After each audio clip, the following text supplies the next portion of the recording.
Search is on now for a new JCPS superintendent. Last night, the JCPS board officially accepted the resignation of Dr. Marty Polio. WHAS11's Alex Dieter and photojournalist Elijah McKenzie dig into the timeline to replace him. In the first JCPS board meeting since announcing his retirement as superintendent, Dr. Marty Polio was met with a room full of applause.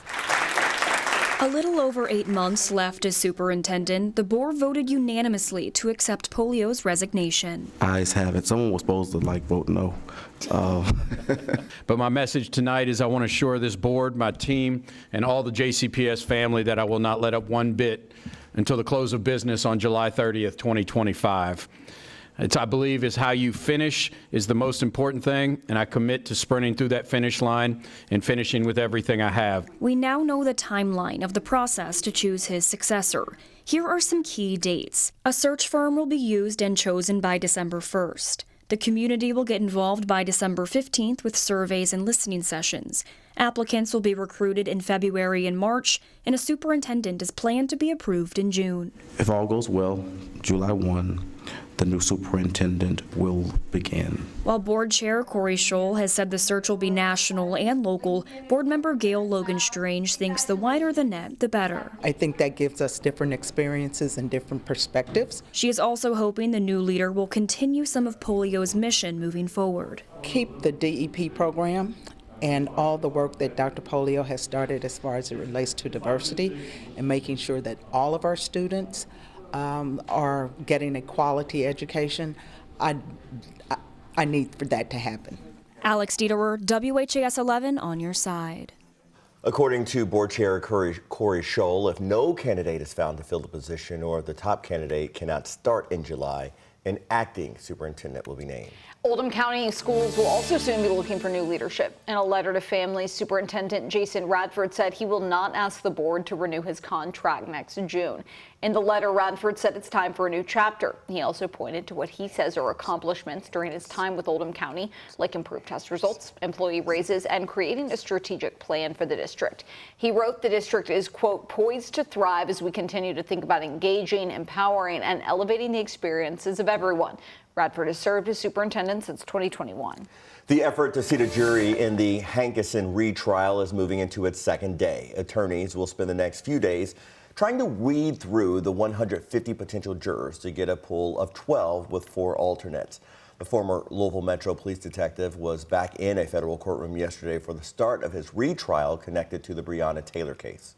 Mr. Hankison, do you believe you'll be proven innocent? Hankison did not answer any questions as he walked into the building for the start of jury selection. He's federally charged with depriving Breonna Taylor of her constitutional rights and accused of using excessive force the night of her death. He's admitted to firing shots from outside Taylor's apartment, some of which went through a neighboring unit. He maintains he was trying to protect his fellow officers. Breonna Taylor! Every day because Breonna still hasn't had justice. There's been no justice for Breonna. While he was inside, several activists told us outside that they are committed to being at that federal courthouse every day of the trial. Now, you might remember Hankison's first federal trial ended in a mistrial with a deadlocked jury.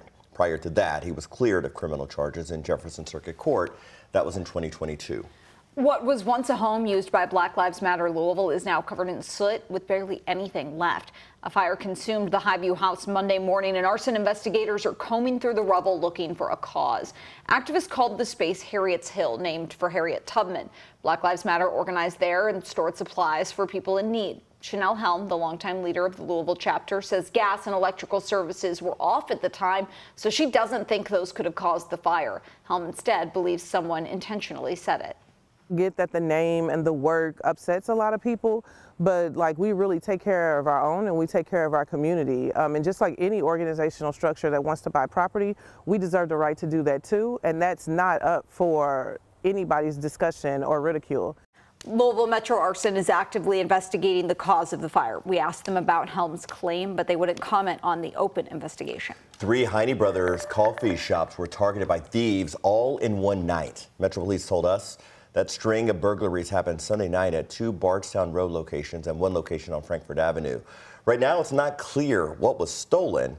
We have reached out to Heiney Brothers for comment, but we've not yet heard back from the local chain. We do know, though, no arrests have been made. 4 men are recovering this morning after a crash in Elizabethtown. E-Town police say it happened around 8 last night on North Mulberry Street in front of the Super 8 hotel. The men were in a van turning into the hotel when they were hit by a truck. One of the men was seriously injured and airlifted to a Louisville hospital. The others had minor injuries. Police say the driver of the truck wasn't hurt. There's a fundraiser tonight for the 18-year-old who was fatally shot in that triple shooting outside of the Harvest Homecoming Festival. It's at the Lazy Cow Creamery and Sweets in Corydon, Indiana. From 3:30 until 8 tonight, all proceeds will go to Bryce Gerlach's family. The company WHAS11 will also be there selling potatoes. If you can't make it out but would like to support the family, we have a link to their GoFundMe in our links mentioned in newscast section of our website.